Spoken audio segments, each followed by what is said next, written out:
अभी क्या कर रहे हैं? कभी उन्होंने नहीं लिया, सहज रूप से यूनिटी डाइवर्सिटी को मेंटेन किया, सर्वधर्म समभाव को मेंटेन किया।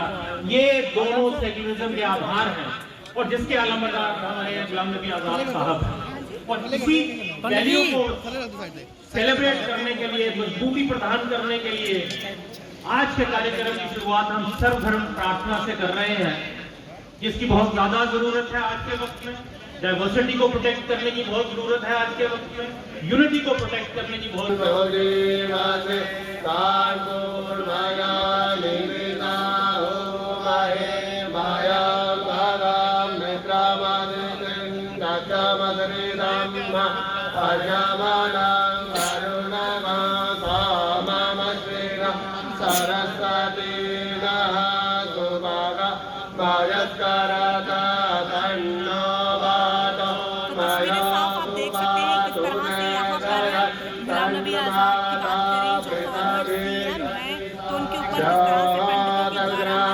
स्कूल में बहुत सारे लोग यहाँ मेरे को जानते हैं। मैं यूथ कांग्रेस में था, मंत्री बन गया इंदिरा गांधी के साथ, राजीव गांधी के साथ, हर कांग्रेसी प्राइम मिनिस्टर के साथ, जनरल सेक्रेटरी, राज चीफ मिनिस्टर। लेकिन बहुत कम लोग जानते हैं कि मेरी शुरुआत कांग्रेस से नहीं हुई। मेरी शुरुआत एक ऐसे इंसान से हुई जो मेरे अंदर घुस गया। उसका नाम है father of the nation, Mahatma Gandhi. और मैं जब इस राजनीति के दौर में आया तो मैं इंसान के दौर में आया, क्योंकि मेरा आज भी सोचना है और मानना है, गांधी सबसे बड़ा हिंदू था, लेकिन गांधी ही सबसे बड़ा सेकुलरिस्ट। उसका ये मतलब है कि ये सोचना कोई हिंदू पूजा पाठ करता है तो वो सेकुलर नहीं हो सकता, नहीं। उसकी मिसाल गांधी, और उनकी मौत भी पूजा पाठ करते ही, लेकिन उसकी सेकुलरिज्म की मिसाल भी आज तक कहीं दुनिया में नहीं। इसलिए सेकुलरिज्म को धर्म के पैमाने में नहीं माप सकते। मेरा मानना है कि जो असली धर्म मानने वाला है वही शायद सबसे सेकुलर हो सकता। जो नीम हकीम होते हैं किसी भी धर्म का, वही खतरनाक होता, उसमें पेशेंट मर जाता। 69 में मैं एसपी कॉलेज में पढ़ता था।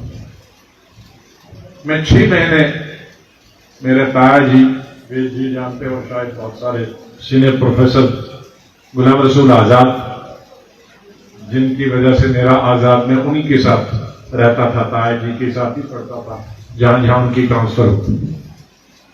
तो वो डायरेक्टर एजुकेशन, उन दिनों आज की तरह 20 डायरेक्टर नहीं होते थे, एक ही डायरेक्टर होता था। टेक्निकल एजुकेशन का भी वही, को एजुकेशन का भी वही, हायर लोअर एजुकेशन का भी वही, और पावर सब अपॉइंटमेंट के भी होते थे। ये कमीशन आज की तरह बीमारियां, जितनी बीमारियां बनी उतना लाइलाज।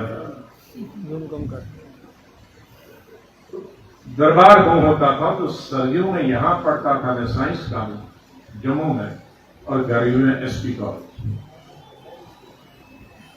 दोनों कॉलेज महाराजा फैमिली है और दोनों स्टेट में सबसे बड़े।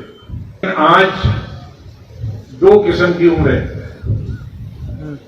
3 किस्म की। एक वो उम्र है जो आज 30-40 साल तक नौकरी ढूंढने में लगती है, एक वो उम्र है जब नौकरी मिली तो उसमें 20 साल मिलता है। अब आयु जो बढ़ गई ऊपर वाले की कृपा से,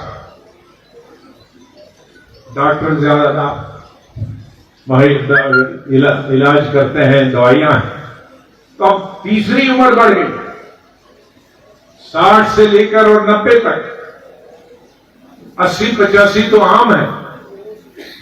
अब आप कोई जीवन को 3 भागों में बांट सकते हैं। एक तो अपनी पढ़ाई खत्म करने तक और एक कुछ साल उसमें बेकारी के, तो फिर 40-42 में आप या तो बिजनेस संभालेंगे या नौकरी करेंगे। तो वो एक पीरियड हुआ हमारा।